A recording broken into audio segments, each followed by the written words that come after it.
ओम श्री परमात्मने नमः। दूसरा अध्याय। संजय बोला कि पूर्वोक्त प्रकार से करुणा करके व्याप्त और आंसुओं से पूर्ण तथा व्याकुल नेत्रों वाले शोक युक्त उस अर्जुन के प्रति भगवान मधुसूदन ने ये वचन कहा, हे अर्जुन, तुमको इस विषम स्थल में ये अज्ञान किस हेतु से प्राप्त हुआ? क्योंकि ये न तो श्रेष्ठ पुरुषों से आचरण किया गया है और न स्वर्ग को देने वाला है, न कृति को करने वाला है। इसलिए हे अर्जुन, नपुंसकता को मत प्राप्त हो, ये तेरे योग्य नहीं है। हे प्रतंप, तुच्छ हत्या की दुर्बलता को त्याग कर युद्ध के लिए खड़ा हो। तब अर्जुन बोला कि हे मधुसूदन, मैं रणभूमि में भीष्म पितामह और द्रोणाचार्य के प्रति किस प्रकार बाणों करके युद्ध करूंगा? क्योंकि हे अरिसुदन, वे दोनों ही पूजनीय हैं। इसलिए इन महानुभाव गुरुजनों को न मारकर इस लोक में भिक्षा का अन्न भी भोगना कल्याणकारक समझता हूँ। क्योंकि गुरुजनों को मारकर भी इस लोक में रुधिर से सने हुए अर्थ और काम रूप भोगों को ही तो भोगूंगा। और हम लोग ये भी नहीं जानते कि हमारे लिए क्या करना श्रेष्ठ है, अथवा ये भी नहीं जानते कि हम जीतेंगे या हमको वे जीतेंगे।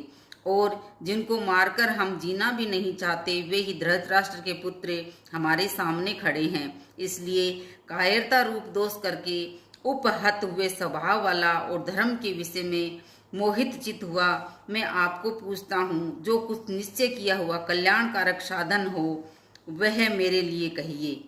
क्योंकि मैं आपका शिष्य हूँ, इसलिए आपकी शरण हुए मेरे को शिक्षा दीजिए। क्योंकि भूमि में निष्कंटक धन धान्य संपन्न राज्य को और देवताओं के स्वामीपन को प्राप्त होकर भी मैं उस उपाय को नहीं देखता हूँ जो कि मेरी इंद्रियों के सुखाने वाले शोक को दूर कर सके। संजय बोला, हे राजन, निद्रा को जीतने वाला अर्जुन अंतर्यामी श्री कृष्ण महाराज के प्रति इस प्रकार कहकर फिर श्री गोविंद भगवान को युद्ध नहीं करूंगा ऐसे स्पष्ट कहकर चुप हो गया। उसके उपरांत हे भरतवंशी धृतराष्ट्र अंतर्यामी श्री कृष्ण महाराज ने दोनों सेनाओं के बीच में उस शोक युक्त अर्जुन को हंसते हुए ये वचन कहा, हे अर्जुन, तू न शोक करने योग्यों के लिए शोक करता है और पंडित जनों के वचनों से वचनों को कहता है, परंतु पंडित जन जिनके प्राण चले गए हैं उनके लिए और जिनके प्राण नहीं गए हैं उनके लिए भी शोक नहीं करते। क्योंकि आत्मा नित्य है, इसलिए शोक करना अयुक्त है। वास्तव में न तो ऐसा ही है कि मैं किसी काल में नहीं था, अथवा तू नहीं था, अथवा ये राजा लोग नहीं थे, और न ऐसा है कि इससे आगे हम नहीं रहेंगे। किंतु जैसे जीवात्मा की इस देह में कुमार, युवा और वृद्ध अवस्था होती है, वैसे ही अन्य शरीर की प्राप्ति होती है। उस विषय में धीर पुरुष नहीं मोहित होता है। अर्थात जैसे कुमार, युवा और जरा अवस्था रूप स्थूल शरीर का विकार अज्ञान से आत्मा में भासता है, वैसे ही एक शरीर से दूसरे शरीर को प्राप्त होना रूप सूक्ष्म शरीर का विकार भी अज्ञान से ही आत्मा में भासता है। इसलिए तत्व को जानने वाला धीर पुरुष इस विषय में नहीं मोहित होता है। हे कुंती पुत्र, सर्दी, गर्मी और सुख दुख को देने वाले इंद्रिय और विषयों के संयोग तो क्षणभंगुर और अनित्य हैं। इसलिए हे भरतवंशी अर्जुन, उनको तू सहन कर। क्योंकि हे पुरुष श्रेष्ठ, दुख सुख को समान समझने वाले जिस धीर पुरुष को ये इंद्रियों के विषय व्याकुल नहीं कर सकते, वह मोक्ष के लिए योग्य होता है। और हे अर्जुन, असत्य वस्तु का तो अस्तित्व नहीं है और सत्य का अभाव नहीं है। इस प्रकार इन दोनों की तत्व ज्ञानी पुरुषों द्वारा देखा गया है। इस न्याय के अनुसार नाश रहित तो उनको जान कि जिससे ये संपूर्ण जगत व्याप्त है। क्योंकि इस अविनाशी का विनाश करने को कोई भी समर्थ नहीं है, और इस नाश रहित अप्रमेय नित्य स्वरूप जीवात्मा के ये सब शरीर नाशवान कहे गए हैं। इसलिए हे भरतवंशी अर्जुन, तू युद्ध कर।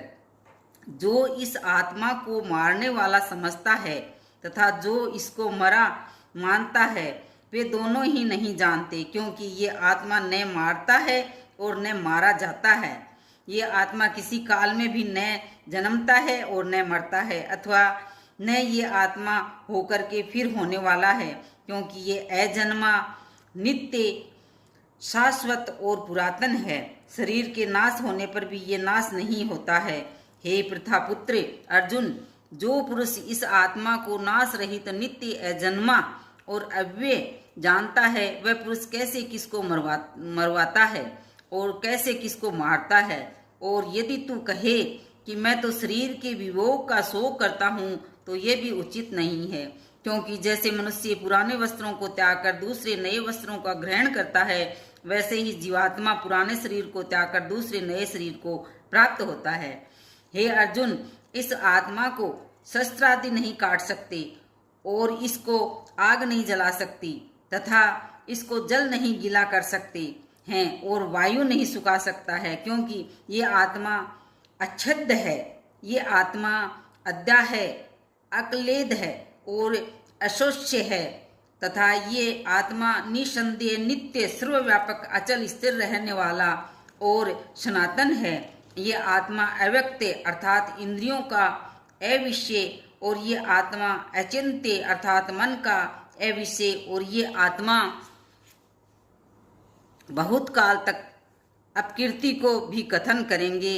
वह अपकीर्ति मानवीय पुरुष के लिए मरण से भी अधिक बुरी होती है।